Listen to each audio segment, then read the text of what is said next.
अंगना में घूमी घूमी कानती नगिनिया, अंगना में घूमी घूमी कानती नगिनिया, से कियो नहीं कहती नाग के खबरिया, से कियो नहीं कहती नाग के खबरिया।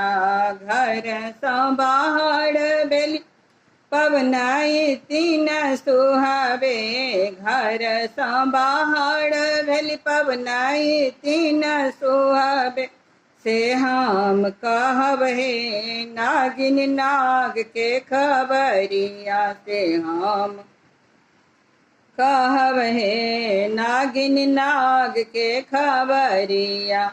आहू के नाग नागिन भूखल पड़ल चला,